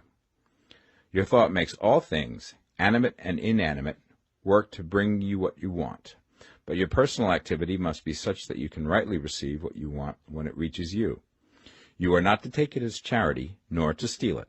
You must give every man more in use value than he gives you in cash value. The scientific use of thought consists in forming a clear and distinct mental image of what you want, in holding fast to the purpose to get what you want, and in realizing with grateful faith that you do get what you want. Do not try to project your thought in any mysterious or occult way, with the idea of having it go out and do things for you. That is a wasted effort and will weaken your power to think with sanity. The action of thought in getting rich is fully explained in the preceding chapters. Your faith and purpose positively impress your vision upon formless substance, which has the same desire for more life that you have. And this vision, received from you, sets all the creative forces at work in and through their regular channels of action, but directed towards you. It is not your part to guide or supervise the creative process. All you have to do with that is to retain your vision, stick to your purpose, and maintain your faith and gratitude. But you must act in a certain way, so that you can appropriate what is yours when it comes to you, so that you can meet the things you have in your picture and put them in their proper places as they arrive. You can really see the truth of this. When things reach you, they will be in the hands of other men, who will ask an equivalent for them. And you can only get what is yours by giving the other man what is his. Your pocketbook is not going to be transformed into a Fortunata's purse, which shall be always full of money without effort on your part. This is the crucial point in the science of getting rich, right here, where thought and personal action must be combined. There are very many people who, consciously or unconsciously, set the creative forces in action by the strength and persistence of their desires, but who remain poor because they do not provide for the reception of the thing they want when it comes. By thought, the thing you want is brought to you. By action, you receive it. Whatever your action is to be, it is evident that you must act now. You cannot act in the past, and it is essential to the clearness of your mental vision that you dismiss the past from your mind. You cannot act in the future, for the future is not here yet, and you cannot tell how you will want to act in any future contingency until that contingency has arrived.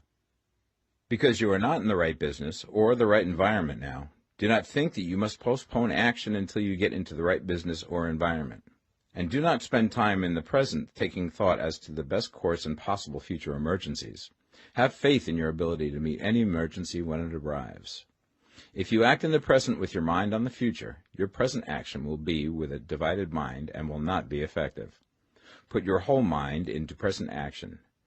Do not give your creative impulse to original substance, and then sit down and wait for results. If you do, you will never get them. Act now. There is never any time but now, and there never will be any time but now. If you are ever to begin to make ready for the reception of what you want, you must begin now. And your action, whatever it is, must most likely be in your present business or employment, and must be upon the persons and things in your present environment. You cannot act where you are not, you cannot act where you have been, and you cannot act where you are going to be. You can act only where you are. Do not bother as to whether yesterday's work was well done or ill done. Do today's work well. Do not try to do tomorrow's work now. There will be plenty of time to do that when you get to it. Do not try, by occult or mystical means, to act on people or things that are out of your reach. Do not wait for a change of environment. Before you act, get a change of environment by action. You can so act upon the environment in which you are now, as to cause yourself to be transferred to a better environment. Hold with faith and purpose the vision of yourself in the better environment, but act upon your present environment with all your heart and with all your strength and with all your mind. Do not spend any time in daydreaming or castle building. Hold to the one vision of what you want and act now. Do not cast about seeking some new thing to do, or some strange, unusual, or remarkable action to perform as a first step towards getting rich. It is probable that your actions, at least for some time to come, will be those you have been performing for some time past, but you are to begin now to perform these actions in a certain way, which will surely make you rich. If you are engaged in some business and feel that it is not the right one for you, do not wait until you get into the right business before you begin to act. Do not feel discouraged or sit down and lament because you are misplaced. No man was ever so misplaced that he could not find the right place, and no man ever became so involved in the wrong business but that he could get into the right business. Hold the vision of yourself in the right business, with the purpose to get into it, and the faith that you will get into it, and are getting into it, but act in your present business. Use your present business as the means of getting a better one, and use your present environment as the means of getting into a better one. Your vision of the right business, if held with faith and purpose, will cause the Supreme to move the right business towards you, and your action, if performed in a certain way, will cause you to move towards the business. If you are an employee or wage earner and feel that you must change places in order to get what you want, do not project your thought into space and rely upon it to get you another job. It will probably fail to do so. Hold the vision of yourself in the job you want, while you act with faith and purpose on the job you have, and you will certainly get the job you want. Your vision and faith will set the creative force in motion to bring it toward you, and your action will cause the forces in your own environment to move you toward the place you want. In closing this chapter, we will add another statement to our syllabus. There is the thinking stuff from which all things are made, and which, in its original state, permeates, penetrates, and fills the interspaces of the universe. A thought in this substance produces the thing that is imaged by the thought. Man can form things in his thought, and, by impressing his thought upon formless substance, can cause the thing he thinks about to be created. In order to do this, man must pass from the competitive to the creative mind. He must form a clear mental picture of the thing he wants, and hold this picture in his thoughts with the fixed purpose to get what he wants, and the unwavering faith that he does get what he wants, closing his mind to all that may tend to shake his purpose, dim his vision, or quench his faith. That he may receive what he wants when it comes, man must act now upon the people and things in his present environment. Chapter 12. Efficient Action. You must use your thought as directed in previous chapters and begin to do what you can do where you are, and you must do all that you can do where you are. You can advance only by being larger than your present place, and no man is larger than his present place who leaves undone any of the work pertaining to that place. The world is advanced only by those who more than fill their present places. If no man quite filled his present place, you can see that there must be a going backward in everything.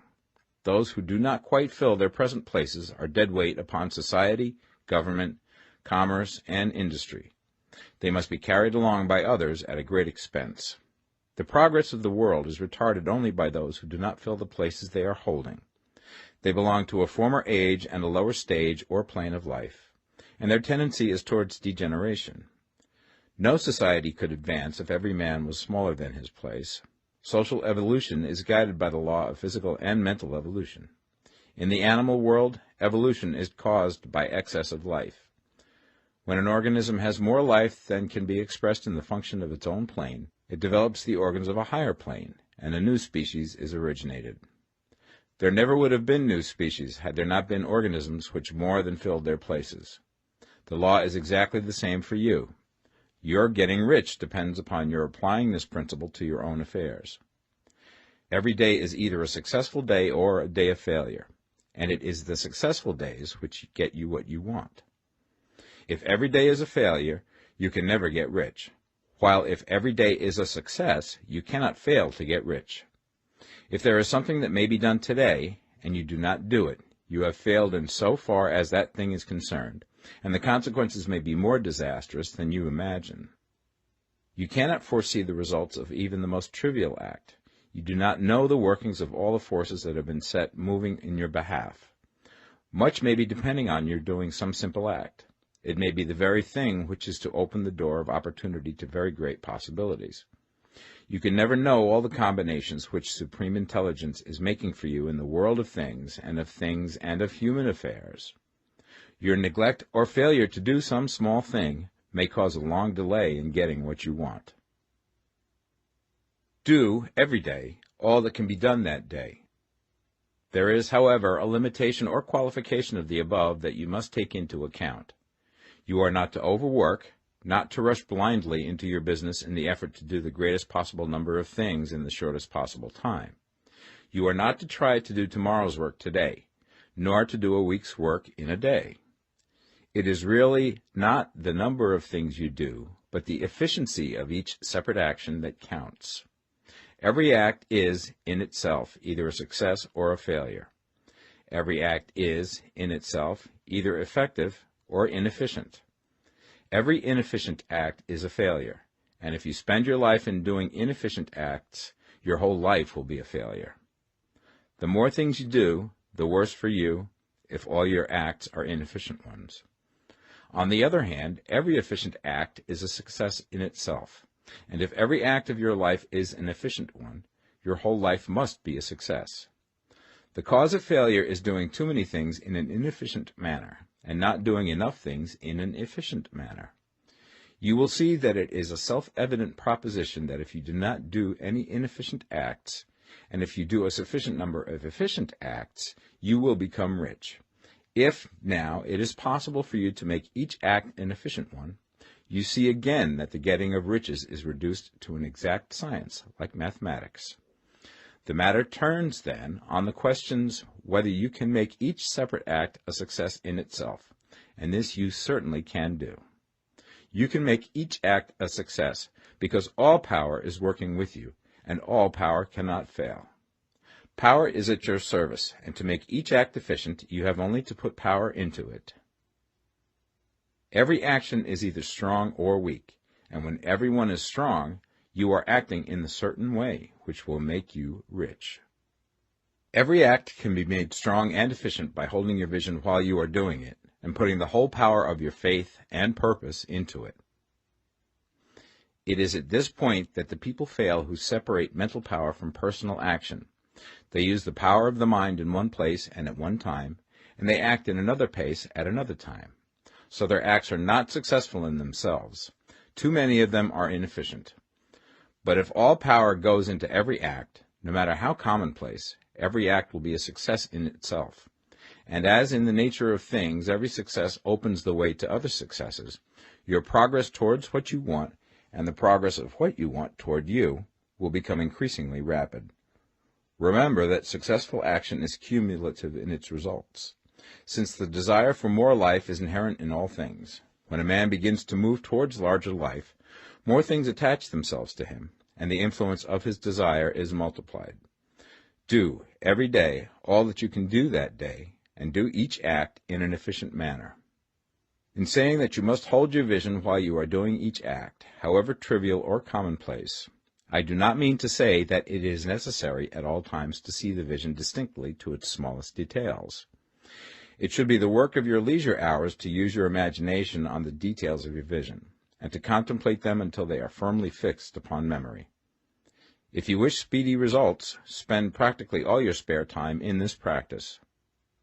By continuous contemplation you will get the picture of what you want, even to the smallest details, so firmly fixed upon your mind and so completely transferred to the mind of formless substance, that in your working hours you need only to mentally refer to the picture to stimulate your faith and purpose, and cause your best effort to be put forth.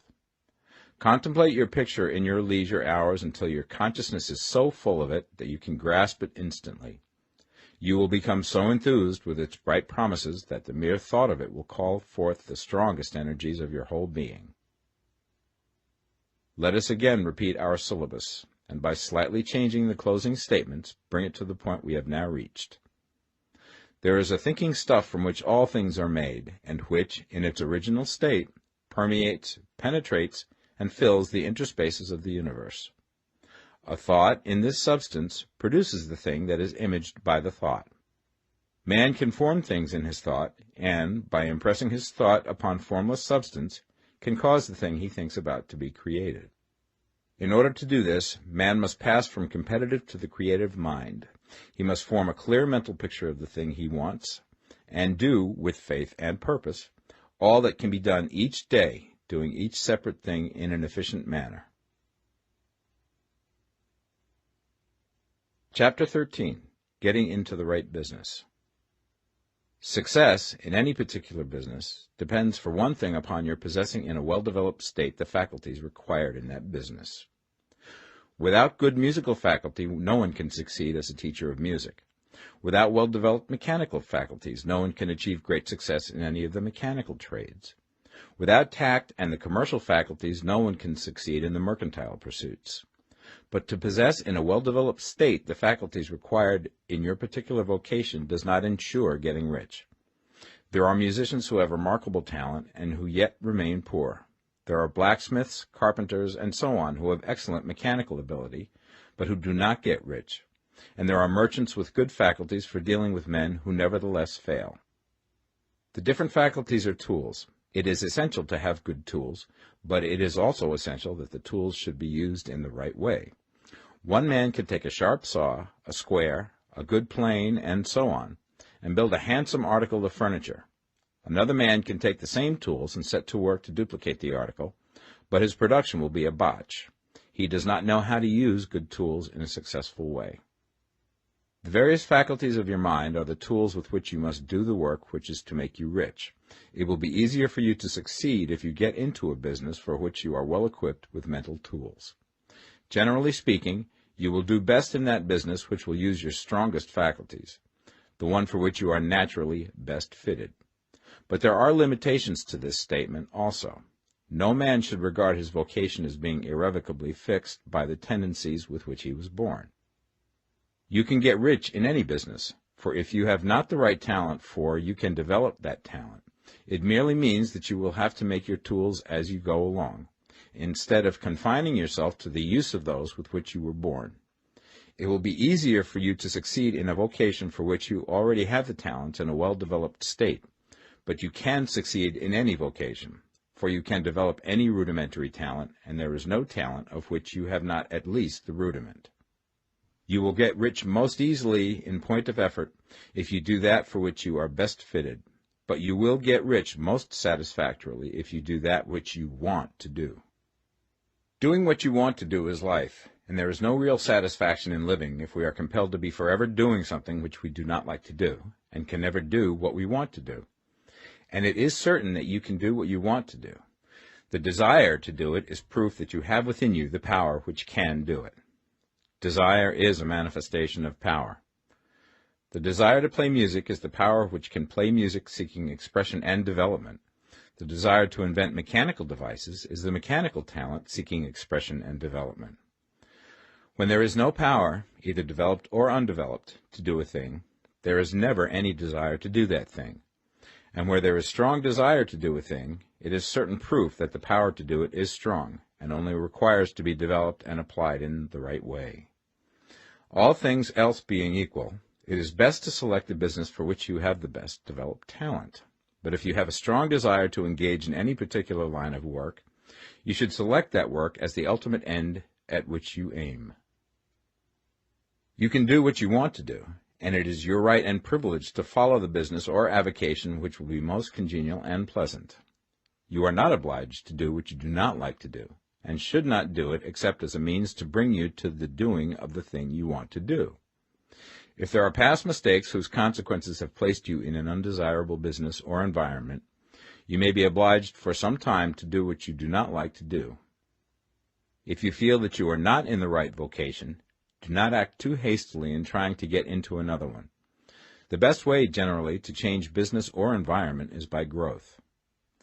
Do not be afraid to make a sudden and radical change if the opportunity is presented, and you feel, after careful consideration, that it is the right opportunity. But never take sudden or radical action when you are in doubt as to the wisdom of doing so. There is never any hurry on the creative plane, and there is no lack of opportunity. When you get out of the competitive mind, you will understand that you never need to act hastily.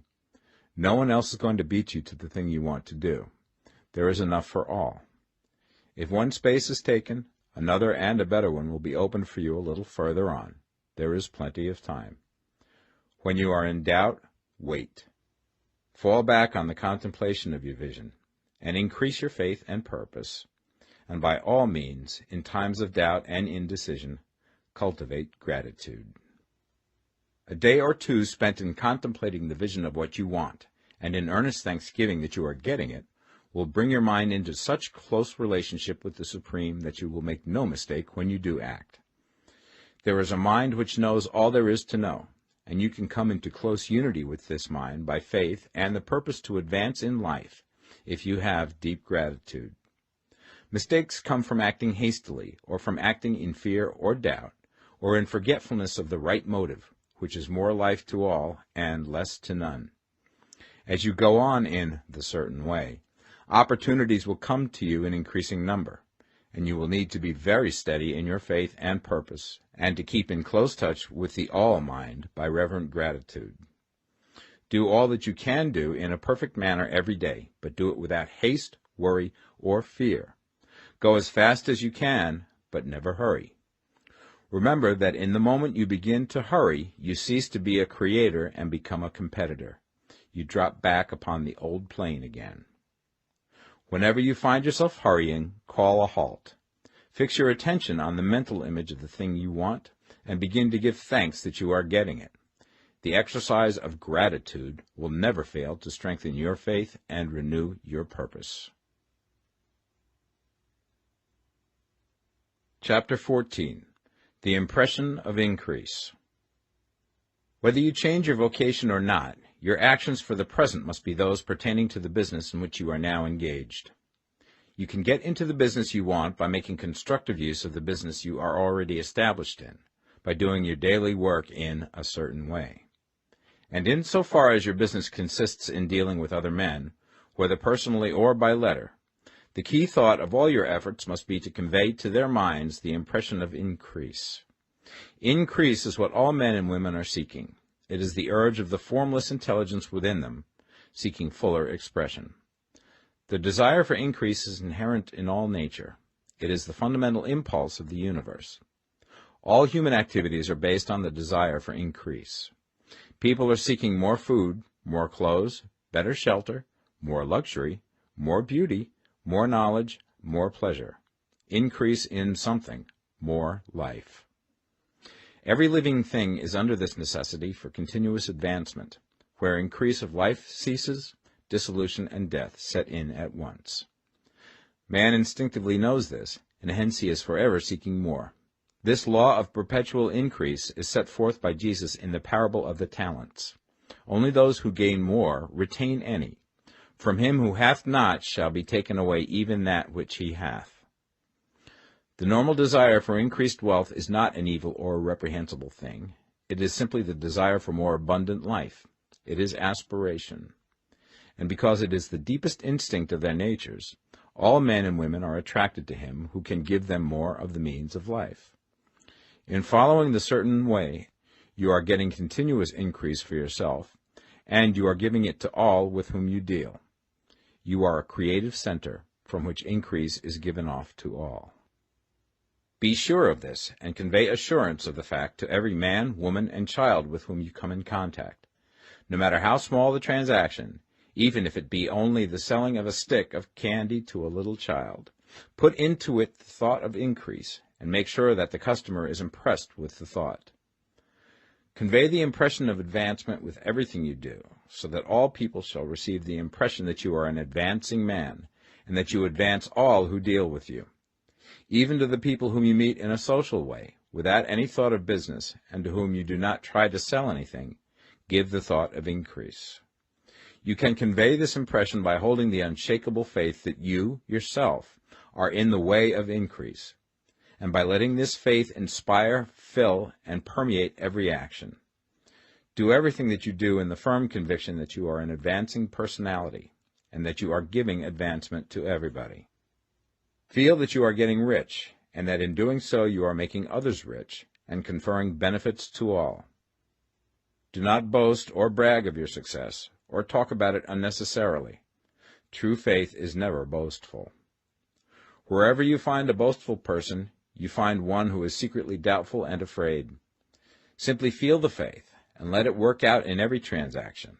Let every act and tone and look express the quiet assurance that you are getting rich, that you are already rich. Words will not be necessary to communicate this feeling to others. They will feel the sense of increase when in your presence, and will be attracted to you again. You must so impress others that they will feel that in associating with you they will get increase for themselves.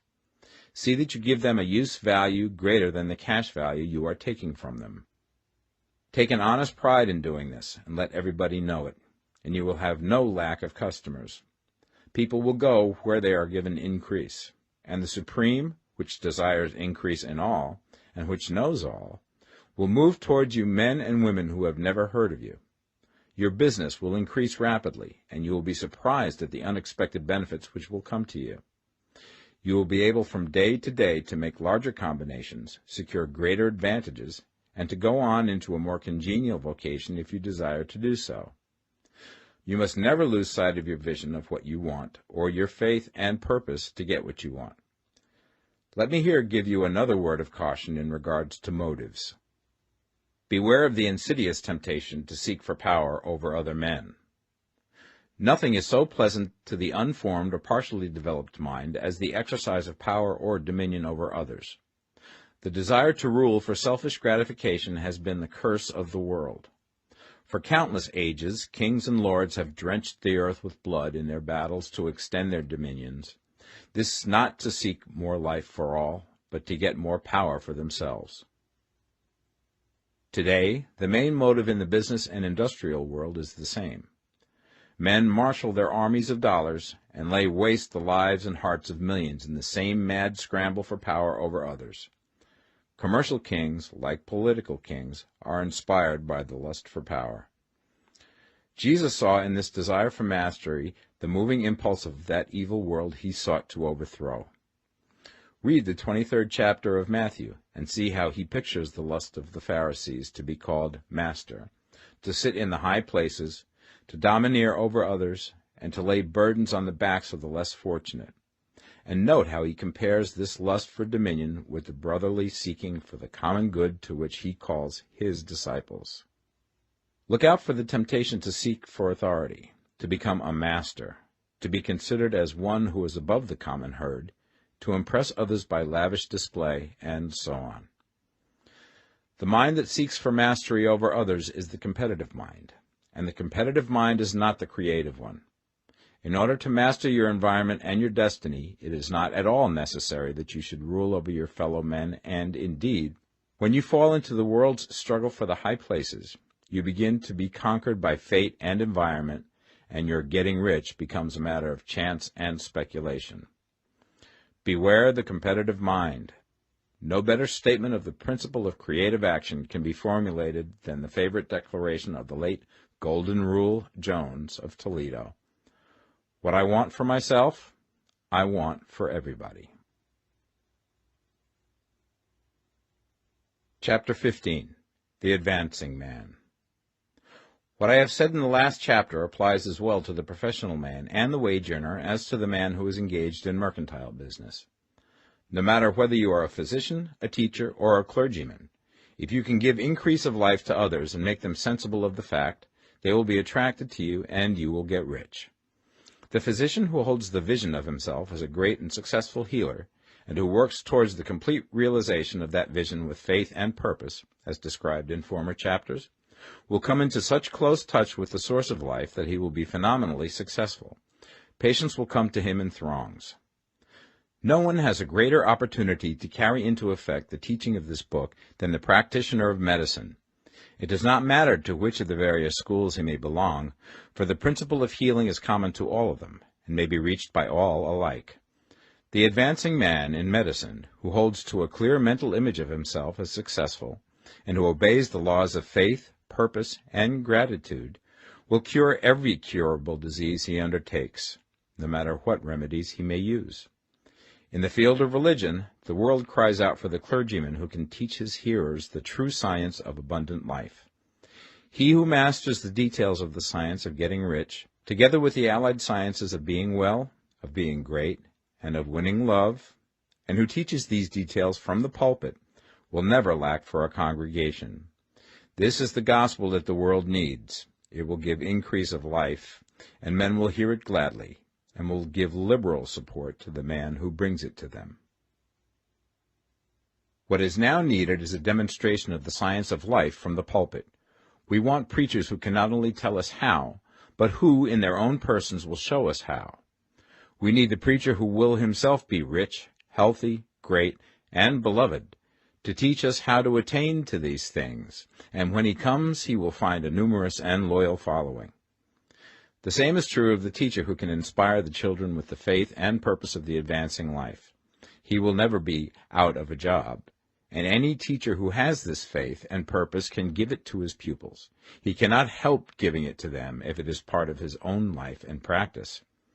What is true of the teacher, preacher, and physician is true of the lawyer, dentist, real estate man, insurance agent, of everybody. The combined mental and personal action I have described is infallible. It cannot fail.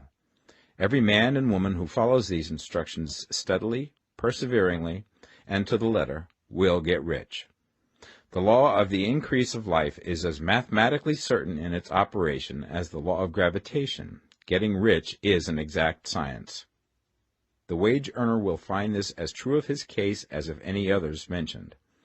Do not feel that you have no chance to get rich because you are working where there is no visible opportunity for advancement, where wages are small and the cost of living high.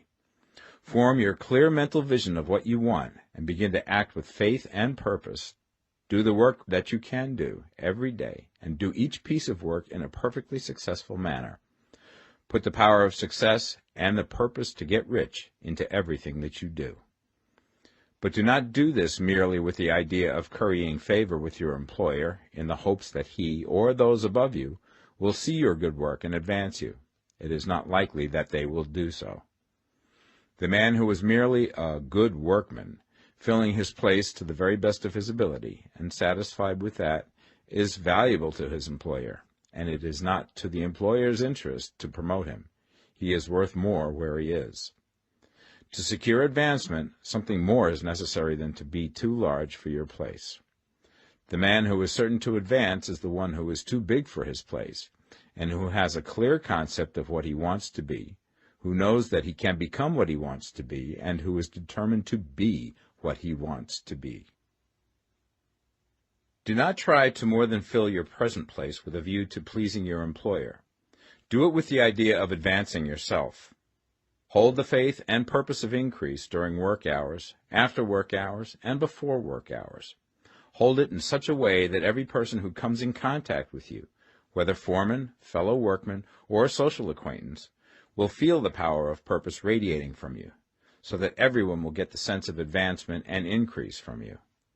Men will be attracted to you, and if there is no possibility for advancement in your present job, you will very soon see an opportunity to take another job. There is a power which never fails to present opportunity to the advancing man who is moving in obedience to law. God cannot help helping you if you act in a certain way. He must do so in order to help himself.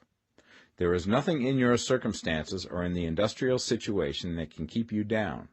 If you cannot get rich working for the Steel Trust, you can get rich on a 10-acre farm. And if you begin to move in the certain way, you will certainly escape from the clutches of the Steel Trust and get on to the farm or wherever else you wish to be. If a few thousands of its employees would enter upon the certain way, the Steel Trust would soon be in a bad plight. It would have to give its working men more opportunity or go out of business. Nobody has to work for a trust. The trusts can keep men in so-called hopeless conditions only so long as there are men who are too ignorant to know of the science of getting rich, or too intellectually slothful to practice it. Begin this way of thinking and acting, and your faith and purpose will make you quick to see any opportunity to better your condition. Such opportunities will speedily come, for the Supreme, working in all and working for you, will bring them before you. Do not wait for an opportunity to be all that you want to be. When an opportunity to be more than you are now is presented, and you feel impelled toward it, take it. It will be the first step towards a greater opportunity. There is no such thing possible in this universe as a lack of opportunities for the man who is living the advancing life. It is inherent in the constitution of the cosmos that all things shall be for him and work together for his good, and he must certainly get rich if he acts and thinks in a certain way. So let wage-earning men and women study this book with great care, and enter with confidence upon the course of action it prescribes. It will not fail. Chapter 16. Some Cautions and Concluding Observations. Many people will scoff at the idea that there is an exact science of getting rich. Holding the impression that the supply of wealth is limited, they will insist that social and governmental institutions must be changed before even any considerable number of people can acquire a competence. But this is not true. It is true that existing governments keep the masses in poverty, but this is because the masses do not think and act in the certain way. If the masses begin to move forward as suggested in this book, neither governments nor industrial systems can check them. All systems must be modified to accommodate the forward movement. If the people have the advancing mind, have the faith that they can become rich, and move forward with the fixed purpose to become rich, nothing can possibly keep them in poverty. Individuals may enter upon the certain way at any time and under any government, and may make themselves rich. And when any considerable number of individuals do so under any government, they will cause the system to be so modified as to open the way for others. The more men who get rich on the competitive plane, the worse for others. The more who get rich on the creative plane, the better for others. The economic salvation of the masses can only be accomplished by getting a large number of people to practice the scientific method set down in this book and become rich. These will show others the way and inspire them with a desire for real life, with the faith it can be attained, and with the purpose to attain it. For the present, however, it is enough to know that neither the government under which you live nor the capitalistic or competitive system of industry can keep you from getting rich. When you enter upon the creative plane of thought, you will rise above all these things and become a citizen of another kingdom. But remember that your thought must be held upon the creative plane. You are never for an instant to be betrayed into regarding the supply as limited, or into acting on the moral level of competition.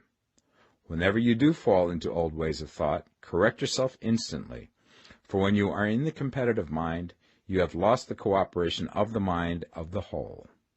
Do not spend any time in planning as to how you will meet possible emergencies in the future, except as the necessary policies may affect your actions today. You are concerned with doing today's work in a perfectly successful manner, and not with emergencies which may arise tomorrow. You can attend to them as they come. Do not concern yourself with questions as to how you shall surmount obstacles which may loom upon your business horizon, unless you can see plainly that your course must be altered today in order to avoid them. No matter how tremendous an obstruction may appear at a distance, you will find that if you go on in the certain way, it will disappear as you approach it, or that a way over, through, or around it will appear. No possible combination of circumstances can defeat a man or woman who is proceeding to get rich along strictly scientific lines. No man or woman who obeys the law can fail to get rich, any more than one can multiply 2 by 2 and fail to get 4. Give no anxious thought to possible disasters, obstacles, panics, or unfavorable combinations of circumstances. It is time enough to meet such things when they present themselves before you in the immediate present, and you will find that every difficulty carries with it the wherewithal for its overcoming. Guard your speech. Never speak of yourself, your affairs, or of anything else in a discouraged or discouraging way. Never admit the possibility of failure, or speak in a way that infers failure as a possibility. Never speak of times as being hard, or of business conditions as being doubtful. Times may be hard and business doubtful for those who are on the competitive plane, but they can never be so for you. You can create what you want, and you are above fear. When others are having hard times and poor business, you will find your greatest opportunities. Train yourself to think of and to look upon the world as a something which is becoming, which is growing, and to regard seeming evil as being only that which is undeveloped. Always speak in terms of advancement. To do otherwise is to deny your faith, and to deny your faith is to lose it.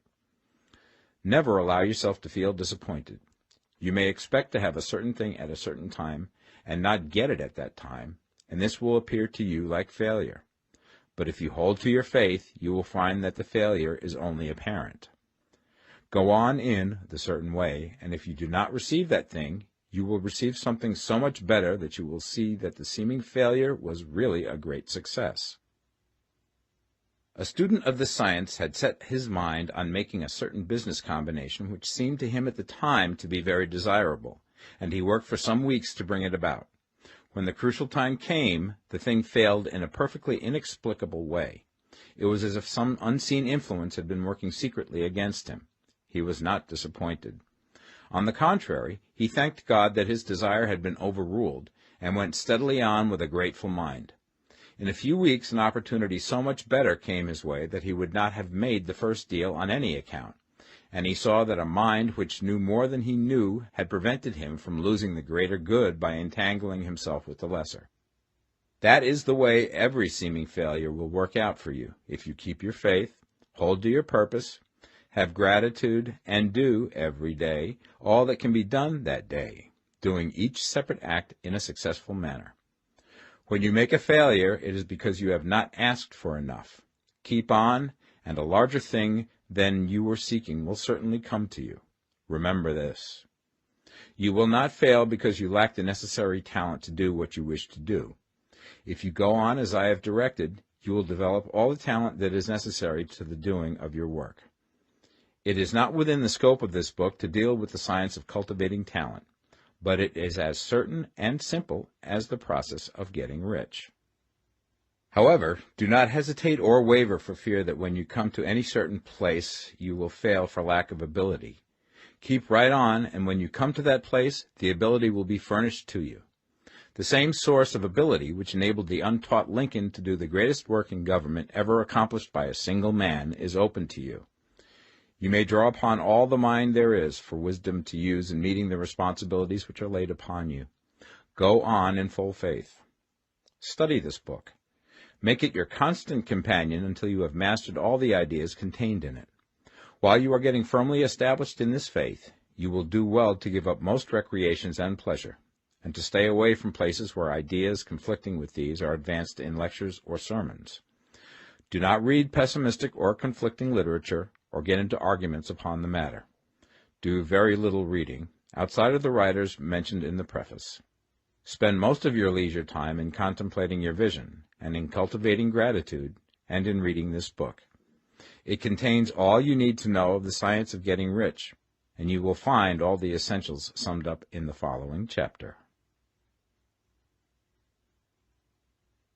Chapter 17.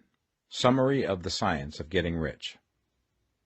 There is a thinking stuff from which all things are made, and which, in its original state, permeates, penetrates, and fills the interspaces of the universe. A thought in this substance produces the thing that is imaged by the thought. Man can form things in his thought, and by impressing his thought upon formless substance can cause the thing he thinks about to be created. In order to do this, man must pass from the competitive to the creative mind, otherwise he cannot be in harmony with the formless intelligence, which is always creative and never competitive in spirit. Man may come into full harmony with the formless substance by entertaining a lively and sincere gratitude for the blessings it bestows upon him. Gratitude unifies the mind of man with the intelligence of substance, so that man's thoughts are received by the formless. Man can remain upon the creative plane only by uniting himself with the formless intelligence through a deep and continuing feeling of gratitude. Man must form a clear and definite mental image of the things he wishes to have, to do, or to become, and he must hold this mental image in his thoughts, while being deeply grateful to the Supreme that all his desires are granted to him. The man who wishes to get rich must spend his leisure hours in contemplating his vision, and in earnest thanksgiving that the reality is being given to him. Too much stress cannot be laid on the importance of frequent contemplation of the mental image, coupled with unwavering faith and devout gratitude. This is the process by which the impression is given to the formless, and the creative forces set in motion. The creative energy works through the established channels of natural growth, and of the industry and social order. All that is included in his mental image will surely be brought to the man who follows the instructions given above, and whose faith does not waver. What he wants will come to him through the ways of established trade and commerce. In order to receive his own when it shall come to him, man must be active, and this activity can only consist in more than filling his present place. He must keep in mind the purpose to get rich through the realization of his mental image. and he must do every day all that can be done that day, taking care to do each act in a successful manner. He must give to every man a use value in excess of the cash value he receives, so that each transaction makes for more life, and he must so hold the advancing thought that the impression of increase will be communicated to all with whom he comes in contact. The men and women who practice the foregoing instructions will certainly get rich, and the riches they receive will be in exact proportion to the definiteness of their vision, the fixity of their purpose, the steadiness of their faith, and the depth of their gratitude.